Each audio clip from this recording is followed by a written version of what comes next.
బైబిల్లో ఏ సంఘ చరిత్ర మనకు తెలియాలన్నా అపోస్తుల కార్యాలపై మనకు కొంత అవగాహన ఉండాలి. సుమారుగా బైబిల్లో 21 పత్రికలు ఉంటాయి.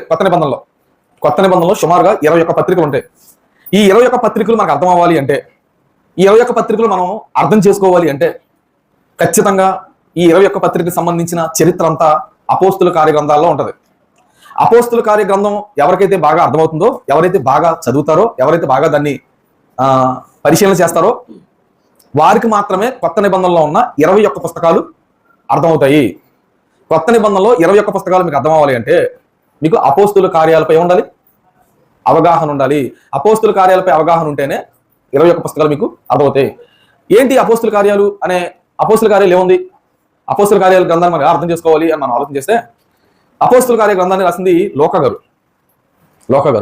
ఆ గ్రంథాన్ని మనం ఎలా అర్థం చేసుకోవాలి అంటే ఆ గ్రంథాన్ని 2 భాగాలుగా మనం విభజించాలి. ఎలా విభజించాలంటే ఒకటి పేతురు పరిచర్య, రెండోది పౌలు పరిచర్య.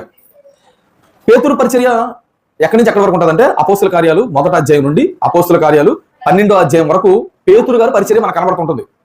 పేతురు యోహాను కూడా కలిపి ఉంటారు, అందరూ కలిపి చేస్తుంటారు. అపోస్తుల కార్యాలు 13వ అధ్యాయం దగ్గర నుండి 28వ అధ్యాయం వరకు పౌలు గారి పరిచర్య. అపోస్తుల కార్యాలని 2 భాగాలుగా విభజించాలి. ఒకటేమో పేతురు పరిచర్యగా, రెండోది పౌలు పరిచర్యగా. పేతురు పరిచర్య ఎక్కడి నుంచి ఎక్కడి వరకు అంటే అపోస్తుల కార్యాలు 1వ అధ్యాయం 12వ అధ్యాయం వరకు పేతురు పరిచర్య ఉంటుంది. 13వ అధ్యాయం దగ్గర నుంచి 28వ అధ్యాయం వరకు పౌలు గారి పరిచర్య ఉంటుంది. ఇక పౌలు గారి పరిచర్యను కూడా 6 భాగాలుగా విభజించుకోవాలి. 6 భాగాల్లో మొట్టమొదటి భాగానికి ఉన్న పేరు ఏంటంటే పౌలు గారి యొక్క మొదటి సువార్త ప్రయాణం. అది ఎక్కడి నుంచి ఎక్కడి వరకు ఉంటుందంటే అపోస్తుల కార్యాలు 13వ అధ్యాయం 1వ వచనం దగ్గర నుండి అపోస్తుల కార్యాలు 15వ అధ్యాయం 35వ వచనం వరకు పౌలు గారి యొక్క మొదటి సువార్త ప్రయాణం కొరకు సంబంధించిన వివరాలు ఉంటాయి. ఆ మొదటి సువార్త ప్రయాణంలో ఎవరెవరు వెళ్ళారు అంటే పౌలు, బర్నబా, మార్కు. 6 భాగాల్లో మొదటి భాగం. 6 భాగాల్లో 2వ భాగాన్ని మనం చూడాలంటే పౌలు గారి యొక్క 2వ సువార్త ప్రయాణం. ఇది ఎక్కడి నుంచి ఎక్కడి వరకు ఉంటుందంటే అపోస్తుల కార్యాలు 15వ అధ్యాయం 36వ వచనం దగ్గర నుండి అపోస్తుల కార్యాలు 18వ అధ్యాయం 22వ వచనం వరకు పౌలు గారి యొక్క 2వ సువార్త ప్రయాణానికి సంబంధించిన వివరాలు ఉంటాయి. ఈ 2వ ప్రయాణంలో ఎవరు వెళ్ళారంటే పౌలు, శీల, తిమోతి. వీళ్ళు ముగ్గురు 2వ ప్రయాణంలో వెళ్ళినట్లు మనం గమనించగలం. ఇక మూడో భాగాన్ని ఎలా చూడాలంటే అపోస్తులైన పౌలు గారి యొక్క 3వ సువార్త ప్రయాణం.